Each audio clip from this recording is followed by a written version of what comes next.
क्योंकि बहू झूठ नहीं बोलती। सुधा और राकेश के 3 बेटे थे। शादी के बाद तीनों माँ बाप से दूर रहते और सिर्फ त्योहारों में आते। माँ जी, पिताजी, अगली बार आप लोग हमारे घर आइएगा। अरे नहीं बहू, सब यही आ जाते हैं तो घर खिला खिला लगता है। हाँ बहू, तू हमेशा बुलाती है तो जरूर आएंगे तेरे पास भी। हाँ हाँ, दीदी का घर बड़ा जो है, सब कुछ अपनी शादी के बाद दीदी को ही तो दे दिया था। हमें भी दिया होता तो हम भी बड़ा घर लेते। क्यों सुनील? अरे नहीं नहीं, पापा ने सबको एक बराबर ही दिया है। छोटी बहू, क्या चाहिए तुम्हें, बोलो।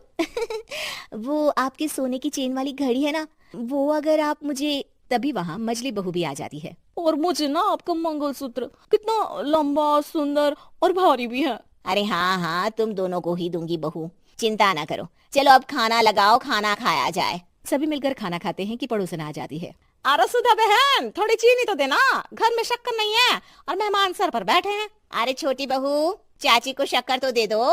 अरे मजली दीदी, आप दे दीजिए ना, मैं यहाँ कम आती हूँ तो मुझे पता ही नहीं है कि सासू माँ सारी चीजें कहाँ रखती है। और तुम, मैं कौन सा यहाँ रोज शक्कर फाँकने के लिए आती हूँ, मुझे भी नहीं है पता। तभी बड़ी बहू हाथ में चीनी की कटोरी लेकर आती है। चाची, शक्कर आप लोगों का बड़ा सहारा है माँ जी और पिताजी को, वरना हम लोग तो यहाँ रहते ही नहीं। आप जैसे पड़ोसी हैं तो हम निश्चिंत है। और जीती रहे बहू, अब तो ये घर पड़ोस कम परिवार ज्यादा लगता है। सुधा अपनी बड़ी बहू को देखकर बहुत खुश रहा करती थी। वो उसे अक्सर घंटों बाद भी किया करती, लेकिन दोनों दूसरी बहुओं का भी वो समझती थी कि शायद छोटी है, वक्त आने पर संभल जाएंगी। समय आ जाता है जब सभी को वापस जाना होता है।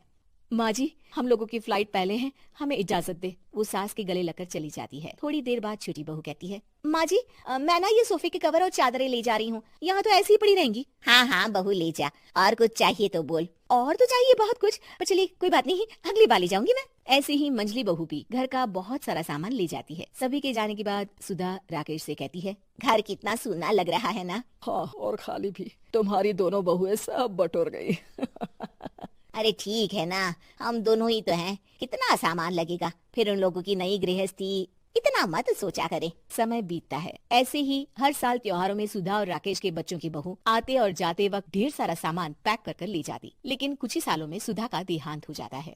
पिताजी, आप यहाँ अकेले क्या करेंगे, हम लोगों के साथ चलिए। अरे नहीं नहीं बहू, इस घर में सुधा की यादें हैं, मैं उसे नहीं छोड़ सकता हूँ। अब तुम लोगों की माँ नहीं रही। देख लो, वैसे तो मैंने उसके जीते जी सब कुछ दे दिया है, लेकिन कुछ उसका पर्सनल कीमती सामान था जो ये है, ले लो। सामान में होती है एक घड़ी और एक मंगलसूत्र। माँ जी ने कहा था कि वो ये घड़ी मुझे देंगी। हाँ हाँ पिताजी, माँ ने सबके सामने ये घड़ी सरिता को देने के लिए कहा था। उठा लो सरिता माँ की घड़ी। अब क्या था, छोटी बहू फट से घड़ी उठा लेती है। और पिताजी, ये मंगलसूत्र तो माँ ने मुझे ही देने को कहा था, याद है ना? वो सभी की ओर इशारा करती है। तू भी ले ले ये हार बेटा, कोई बात नहीं। मंजली फटाक से हार उठा लेती है। ससुर बड़ी बहू की तरफ देखते हैं। तुझे क्या दूं बेटा? पिताजी, माँ ने एक चीज मेरे लिए भी रखी है। सभी के कान खड़े हो जाते हैं कि आखिर सास ने क्या रखा होगा बड़ी के लिए। अरे माँ जी तो दीदी से प्यार भी ज्यादा ही करती थी, हमेशा उनसे बात किया करती। जरूर कोई बड़ी और अपनी प्रिय चीज दी होगी दीदी को। और देख लेते हैं ना, वरना तो हम भी बराबर का बंटवारा करेंगे।